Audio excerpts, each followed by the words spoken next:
December 23 ಶನಿವಾರ. ಈ ದಿನಕ್ಕಾಗಿ ನಿಮ್ಮಲ್ಲಿ ಅದೆಷ್ಟೋ ಮಂದಿ ಕಾಯ್ತಾ ಇರ್ತೀರಾ ಅಂತ ನನಗೆ ಗೊತ್ತು. ಯಾಕಂದ್ರೆ ಆವತ್ತು ವೈಕುಂಠ ಏಕಾದಶಿ.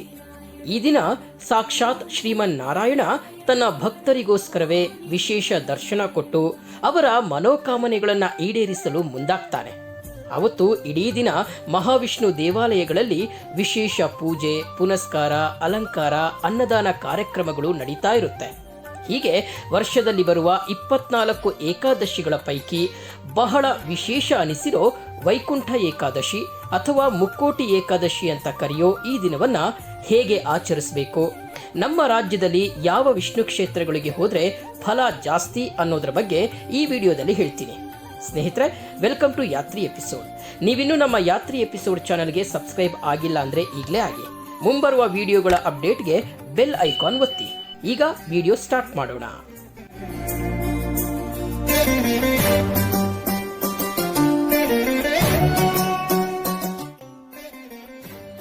ಸ್ನೇಹಿತರೆ, ಮೊದಲಿಗೆ ಬೆಂಗಳೂರಿನ 10 ವಿಷ್ಣು ದೇವಾಲಯಗಳ ಬಗ್ಗೆ ನಿಮಗೆ ತಿಳಿಸ್ತೀನಿ. ಆಮೇಲೆ ನಮ್ಮ ರಾಜ್ಯದ ಪ್ರಮುಖ 5 ವಿಷ್ಣು ದೇವಾಲಯಗಳ ಬಗ್ಗೆ ಮಾಹಿತಿ ಕೊಡ್ತೀನಿ. ನಿಮಗೆ ಯಾವುದು ಹತ್ರ ಆಗುತ್ತೋ ಅಲ್ಲಿಗೆ ಹೋಗಿ ಬರಬಹುದು. ಈಗ ನಮ್ಮ ರಾಜಧಾನಿ ಬೆಂಗಳೂರಿನ 10 ವಿಷ್ಣು ದೇವಾಲಯಗಳ ಬಗ್ಗೆ ನೋಡೋಣ.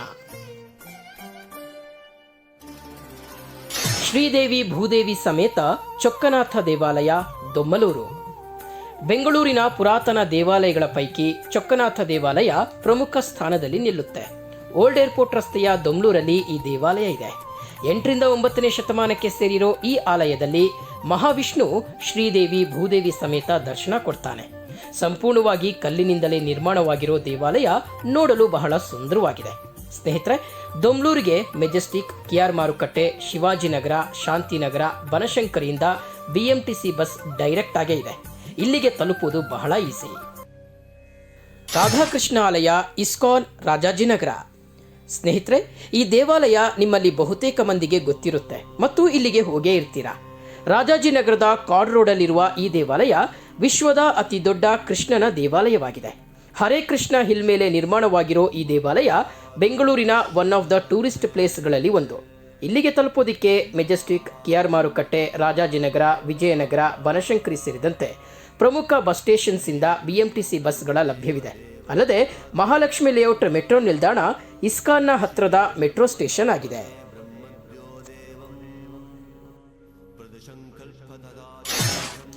ಕೋಟೆ ವೆಂಕಟರಮಣ ದೇವಾಲಯ, ಬೆಂಗಳೂರು ಪ್ಯಾಲೇಸ್. 16ನೇ ಶತಮಾನದಲ್ಲಿ ನಿರ್ಮಾಣವಾದ ಈ ದೇವಾಲಯ ಬೆಂಗಳೂರಿನ ಹಳೆಯ ದೇವಾಲಯಗಳ ಪೈಕಿ ಒಂದು. ಕೆಆರ್ ಮಾರುಕಟ್ಟೆ ಪಕ್ಕದಲ್ಲೇ, ಅಂದ್ರೆ ಜಸ್ಟ್ 800 ಮೀಟರ್ ದೂರದಲ್ಲೇ ಈ ದೇವಾಲಯ ಇದೆ. ಬೆಂಗಳೂರು ಪ್ಯಾಲೇಸ್ಗೆ ಅಟ್ಯಾಚ್ ಆಗಿರೋ ಈ ದೇವಾಲಯದಲ್ಲಿ ವೆಂಕಟೇಶ್ವರ ಸ್ವಾಮಿಯ ಸುಂದರ ವಿಗ್ರಹ ಭಕ್ತರನ್ನ ಸೆಳೀತಿದೆ. ಕೆಆರ್ ಮಾರ್ಕೆಟ್ ಇಂದ ನಡೆದುಕೊಂಡು ಅಥವಾ ಆಟೋದಲ್ಲಿ ನೀವು ಇಲ್ಲಿಗೆ ರೀಚ್ ಆಗಬಹುದು. ಶ್ರೀ ವೆಂಕಟೇಶ್ವರ ಸ್ವಾಮಿ ದೇವಾಲಯ, ಬೆಳ್ಳಂದೂರು. ಸ್ನೇಹಿತರೆ, ನಿಜಕ್ಕೂ ಈ ದೇವಾಲಯಕ್ಕೆ ನೀವು ಎಲ್ಲೇ ಇದ್ರೂ ಒಮ್ಮೆ ಬರಬೇಕು. ಯಾಕಂದ್ರೆ ಅಷ್ಟು ಅದ್ಭುತವಾಗಿ ಈ ದೇವಾಲಯ ನಿರ್ಮಾಣವಾಗಿದೆ. ಇತ್ತೀಚೆಗೆ ಇದನ್ನು ಕಟ್ಟಿದ್ರೂ ಎಲ್ಲೂ ವಾಸ್ತು ವಿನ್ಯಾಸದಲ್ಲಿ ಕಾಂಪ್ರಮೈಸ್ ಆಗಿಲ್ಲ.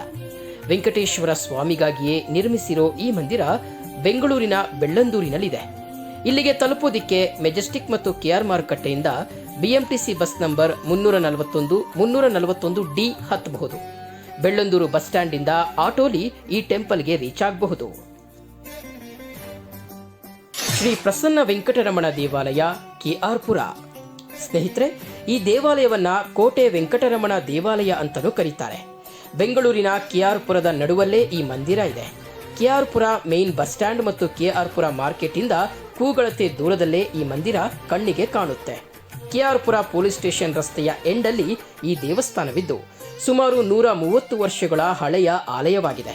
ಇನ್ನು ಮೆಜೆಸ್ಟಿಕ್ ಮತ್ತು KR ಮಾರುಕಟ್ಟೆಯಿಂದ KR ಪುರಕ್ಕೆ ಸಾಕಷ್ಟು BMTC ಬಸ್ಗಳ ಸಂಚಾರವಿದೆ.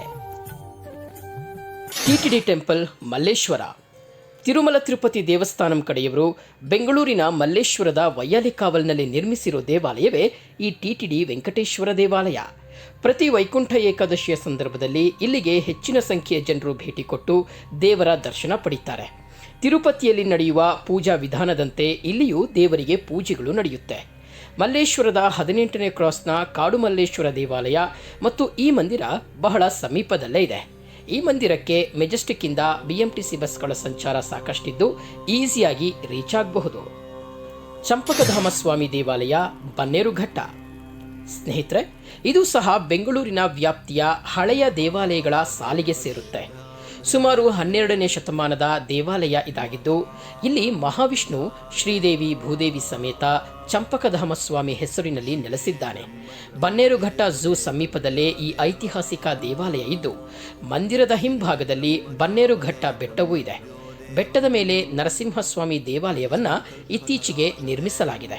ಸ್ನೇಹಿತರೆ, ಬನ್ನೇರುಘಟ್ಟ ಚಂಪಕಧಾಮ ಸ್ವಾಮಿ ದೇವಾಲಯಕ್ಕೆ ಮೆಜೆಸ್ಟಿಕ್ ಸೇರಿದ ಹಾಗೆ ಪ್ರಮುಖ ಬಸ್ ಸ್ಟೇಷನ್ಸ್ ಇಂದ ಬಸ್ಗಳು ಲಭ್ಯವಿದೆ. ರಂಗನಾಥ ಸ್ವಾಮಿ ದೇವಾಲಯ, ಭಾಷ್ಯಂ ಸರ್ಕಲ್, ರಾಜಾಜಿನಗರ. ಬೃಹತ್ ರಂಗನಾಥ ಸ್ವಾಮಿಯ ವಿಗ್ರಹವನ್ನು ಒಳಗೊಂಡಿರೋ ದೇವಾಲಯವೇ ಭಾಷ್ಯಂ ಸರ್ಕಲ್ನಲ್ಲಿರುವ ಶ್ರೀ ರಂಗನಾಥ ಸ್ವಾಮಿ ದೇವಾಲಯ. ಶ್ರೀರಂಗಪಟ್ಟಣಕ್ಕೆ ಹೋಗಲು ಸಾಧ್ಯವಾಗದೇ ಇರುವವರು ಇಲ್ಲಿಗೆ ಬಂದು ಈ ಬೃಹತ್ ರಂಗನನ್ನ ಕಣ್ತುಂಬಿಕೊಳ್ಳಬಹುದು. ಮೆಜೆಸ್ಟಿಕ್ ಇಂದ ಜಸ್ಟ್ 5 ಕಿಲೋಮೀಟರ್ ದೂರ ಇರುವ ದೇವಾಲಯ ಇದಾಗಿದ್ದು, ರಾಜಾಜಿನಗರಕ್ಕೆ ಬಂದರೆ ಇಲ್ಲಿಗೆ ಬರುವುದು ಬಹಳ ಸುಲಭ. ವರಪ್ರದ ಶ್ರೀ ವೆಂಕಟೇಶ್ವರ ದೇವಸ್ಥಾನ. ಬೆಂಗಳೂರಿನ ಬನಶಂಕರಿ ಸೆಕೆಂಡ್ ಸ್ಟೇಜ್ನಲ್ಲಿ ಈ ದೇವಾಲಯ ಇದ್ದು, ದೇವಗಿರಿ ಅನ್ನೋ ಪುಟ್ಟ ಗುಡ್ಡದ ಮೇಲೆ ವೆಂಕಟೇಶ್ವರ ಸ್ವಾಮಿಯ ಮಂದಿರವನ್ನ ಕಟ್ಟಲಾಗಿದೆ. ಅದ್ಭುತ ಪರಿಸರದ ಮಧ್ಯೆ ಈ ಗುಡಿ ಕಟ್ಟಲಾಗಿದ್ದು, ಇಲ್ಲಿರುವ ವೆಂಕಟೇಶ್ವರ ಸ್ವಾಮಿ ತಿರುಪತಿಯಲ್ಲಿ ಇರುವ ರೀತಿಯೇ ಇರುವುದು ಇಲ್ಲಿನ ವಿಶೇಷ. 108 ಅಡಿಯ ರಾಜಗೋಪುರ ಈ ದೇವಾಲಯದ ಪ್ರಮುಖ ಆಕರ್ಷಣೆ. ಬನಶಂಕರಿ ಮಾರ್ಗವಾಗಿ ಹೋಗುವ ಎಲ್ಲ ಬಸ್ಗಳು ಇಲ್ಲಿ ಸಂಚರಿಸುತ್ತೆ. ಹೀಗಾಗಿ ಇಲ್ಲಿಗೆ ಹೋಗೋದು ಕಷ್ಟ ಅನಿಸೋಲ್ಲ. ಶ್ರೀ ಶ್ರೀನಿವಾಸ ದೇವಾಲಯ, ಮಹಾಲಕ್ಷ್ಮಿ ಲೇಔಟ್. ಮರಿ ತಿರುಪತಿ ಅಂತ ಕರೆಯೋ ಈ ದೇವಾಲಯ ಬೆಂಗಳೂರಿನ ಮಹಾಲಕ್ಷ್ಮಿ ಲೇಔಟ್ನಲ್ಲಿದೆ. ಈ ದೇವಾಲಯದ ವಿಶೇಷ ಏನಂದ್ರೆ ದಿವ್ಯ ದರ್ಶನ ಗೋಪುರ. 6 ಮಹಡಿಗಳನ್ನು ಹೊಂದಿರೋ ಈ ಗೋಪುರ ಮಹಾವಿಷ್ಣುವಿನ 6 ಕಥೆಗಳನ್ನು ಹೇಳುತ್ತೆ. ಬೆಂಗಳೂರಿನ ಪುರಾತನ ದೇವಾಲಯಗಳ ಪೈಕಿ ಇದು ಸಹ ಒಂದಾಗಿದ್ದು, ಕೆಂಪೇಗೌಡರ ಕಾಲಕ್ಕೆ ಕರೆದುಕೊಂಡು ಹೋಗುತ್ತೆ. ಮಹಾಲಕ್ಷ್ಮಿ ಲೇಔಟ್ಗೆ BMTC ಬಸ್ಗಳ ಸೌಲಭ್ಯ ಸಾಕಷ್ಟಿದೆ. ಸ್ನೇಹಿತರೆ, ವೈಕುಂಠ ಏಕಾದಶಿಯ ವಿಶೇಷತೆ ಏನು ಅಂತ ನೋಡೋಣ. ಸೂರ್ಯ ಉತ್ತರಾಯಣಕ್ಕೆ ಬದಲಾಗುವ ಮೊದಲು ಬರುವ ಧನುರ್ಮಾಸದ ಶುದ್ಧ ಏಕಾದಶಿಯನ್ನೇ ವೈಕುಂಠ ಏಕಾದಶಿ ಅಥವಾ ಮುಕ್ಕೋಟಿ ಏಕಾದಶಿ ಅಂತ ಕರೀತಾರೆ.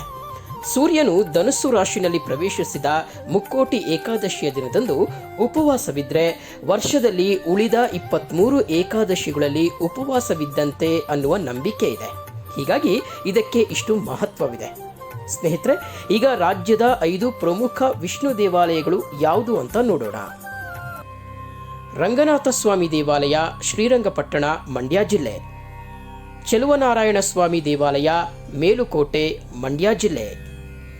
ಝರಣಿ ನರಸಿಂಹಸ್ವಾಮಿ ದೇವಾಲಯ, ಝರಣಿ, ಬೀದರ್. ಚನ್ನಕೇಶವ ಸ್ವಾಮಿ ದೇವಾಲಯ, ಬೇಲೂರು. ಕೃಷ್ಣಮಠ, ಉಡುಪಿ. ಸ್ನೇಹಿತರೆ, ಶ್ರೀಮನ್ನಾರಾಯಣ ಸಾಕ್ಷಾತ್ ವೈಕುಂಠದಿಂದ ಬಂದು ಭಕ್ತರಿಗೆ ದರ್ಶನ ಭಾಗ್ಯ ಕೊಡುವ ಪರಮ ಪುಣ್ಯ ದಿನವೇ ಈ ವೈಕುಂಠ ಏಕಾದಶಿ. ಈ ದಿನ ಶ್ರೀಹರಿಯನ್ನ ಪೂಜಿಸೋದ್ರಿಂದ ಮನುಷ್ಯರ ಪಾಪಗಳು ಕಳೆಯುತ್ತೆ ಅನ್ನೋ ನಂಬಿಕೆ ಇದೆ. ವೈಕುಂಠ ಏಕಾದಶಿಯ ಈ ವಿಶೇಷ ವಿಡಿಯೋದಲ್ಲಿ ಬೆಂಗಳೂರಿನ 10 ವಿಷ್ಣು ದೇವಾಲಯಗಳು ಮತ್ತು ರಾಜ್ಯದ 5 ಪ್ರಮುಖ ವಿಷ್ಣು ದೇವಾಲಯಗಳ ಬಗ್ಗೆ ತಿಳಿಸಿದ್ದೀನಿ. ಈ ದೇವಾಲಯಗಳ ಲೊಕೇಶನ್ ಅನ್ನ ಡಿಸ್ಕ್ರಿಪ್ಷನ್ ಬಾಕ್ಸ್ನಲ್ಲಿ ನಿಮಗೆ ಸುಲಭ ಆಗಲಿ ಅಂತ ಕೊಟ್ಟಿರ್ತೀನಿ. ಈ ವಿಶೇಷ ದಿನ ನಿಮ್ಮ ಹತ್ರದ ಯಾವುದಾದ್ರೂ ಒಂದು ವಿಷ್ಣು ದೇವಾಲಯಕ್ಕೆ ಭೇಟಿ ಕೊಟ್ಟು ಭಗವಂತನ ಕೃಪೆಗೆ ಪಾತ್ರರಾಗಿ ಅಂತ ಹೇಳ್ತಾ ಈ ವಿಡಿಯೋವನ್ನು ಮುಗಿಸ್ತಾ ಇದ್ದೀನಿ. ಮುಂದಿನ ವಿಡಿಯೋದಲ್ಲಿ ನಿಮ್ಮನ್ನ ಭೇಟಿ ಆಗ್ತೀನಿ. Take care.